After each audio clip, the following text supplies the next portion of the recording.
লোনে স্যারের সঙ্গে যুবতীর প্রেম, স্বামী ছেড়ে প্রেমিকাকে বিয়ের দাবিতে ধর্ণা গৃহবধূর। ক্ষুদ্র ঋণ সংস্থার থেকে ঋণ নিয়েছিলেন গৃহবধূ। ঋণের কিস্তি আদায় করতে আসা স্যারের প্রেমে পড়ে যান যুবতী। স্বামীর সাথে বিবাহ বিচ্ছেদ ঘটিয়ে ফিরে আসেন নিজের বাড়িতে। বিয়ের প্রতিশ্রুতিতে বিবাহ বিচ্ছিন্ন গৃহবধূর সঙ্গে কয়েক লক্ষ টাকা ও সোনার গয়না হাতিয়ে বিবাহিত মহিলার সঙ্গে দিনের পর দিন সহবাস করার পর বিয়ে করতে অস্বীকার করছে যুবক। অবিলম্বে বিয়ের দাবিতে সেই যুবকের বাড়িতে ধর্ণা দেন প্রেমিকা। সেই সময় তাকে মারধর ও হেনস্থার অভিযোগ উঠল প্রেমিকের পরিবারের বিরুদ্ধে। রবিবার ঘটনাটি ঘটেছে নদিয়ার থানারপাড়া থানা এলাকার ফাজিলনগর গ্রামে।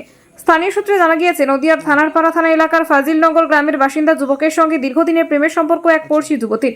দুই পরিবারের প্রেমের সম্পর্ক মেনে না নেওয়ায় যুবতীর বিয়ে হয় অন্যত্র। কর্মসূত্রে ওই গ্রামেই ক্ষুদ্র ঋণ সংস্থার কিস্তি আদায়ের কাজ পায় ওই যুবক। পুরনো প্রেমের সম্পর্ক ফের নতুন করে তৈরি হয়। প্রেমিকের সঙ্গে নতুন করে তৈরি হওয়া ঘনিষ্ঠতার জেরে স্বামীকে ছেড়ে বাবার বাড়িতে চলে আসেন যুবতী।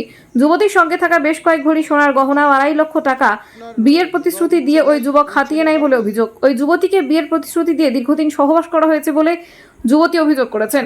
রবিবার পরিবারের পক্ষ থেকে বিয়ের কথা বলতে গেলে যুবকের পরিবার অস্বীকার করে। তারপরেই বিয়ের দাবিতে ওই যুবকের বাড়ির সামনে ধর্ণায় বসে যুবতী। অভিযোগ, যুবতীর বাড়ির সামনে ধর্ণায় বসতেই আচমকা যুবতীর পরিবারের লোকেরা তাকে মারধর করা শুরু করেন।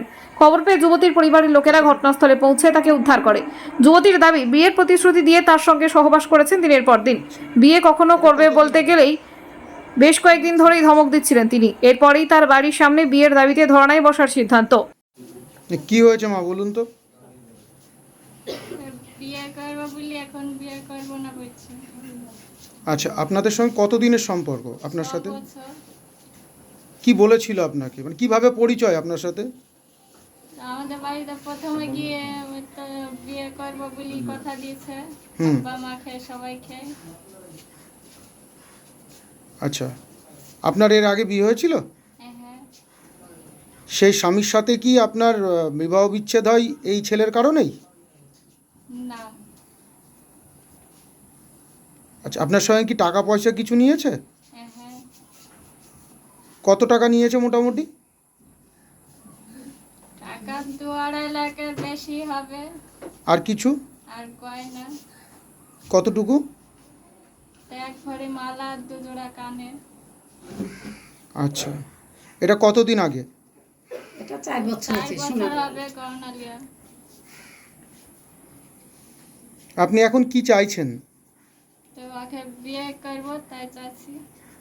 এখন কি বিয়ে করতে অস্বীকার করছে? হ্যাঁ হ্যাঁ। থানায় কি অভিযোগ করেছেন? না। কি নাম আপনার? শিখা বিশ্বাস। হ্যাঁ বলুন, কি হয়েছে?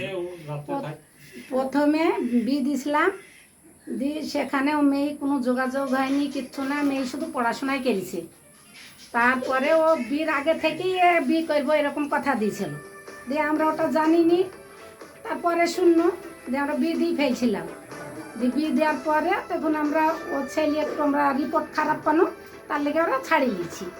ছাড়িয়ে নেওয়ার পর এই ছেলে তখন যা আশা করে দিয়ে আবার ওর যখন যা দরকার হয় আমাদের সাথে নেয়, যায় আসে, এভাবে থাকে। দিয়ে বিয়ের কথা বাড়িতে জানাইতে বলি জানাই না, তোমার মা বাপকে জানাও, পরে পরে জানাবো।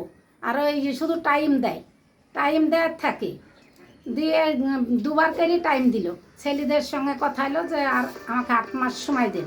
ওরা 8 মাস সময় দিল, দিয়ে ওরা আবার ঘুরে বুঝে তাহলে টাইমই হয়ে গেল, তাহলে এবার আমরা বিয়ে দিব। এখন বলছে বাপ মা রাজি নাই, বিয়ে করবো না তাই বলছি। আর যে সব জিনিসপাতি লিয়েছে তাও বলছে কি লিই নিখো, আর সব জিনিসপাতি সব সাক্ষী সমাজ সব আছে।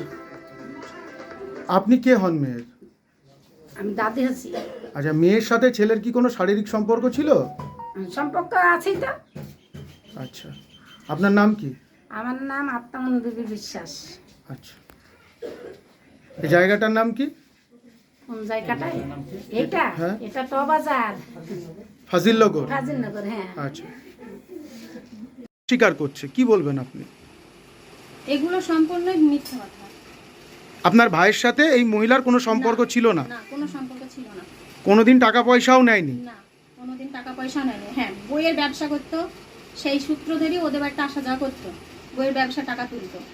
সেই টাকা অনুযায়ী যখন যখন যা দরকার হয়েছে টাকা দিয়েছে, টাকা নিয়ে গেছে, ওরাও টাকা জমা করেছে, এই লেনদেনটা এদের সঙ্গে ছিল, তার দ্বিতীয় লেনদেন ওর কোনো কিছু ছিল না। বিয়ের কোনো কথা আপনার ভাইয়ের সাথে হয়নি? না, তাহলে আজকে এরা ধর্ণা দিচ্ছে কেন?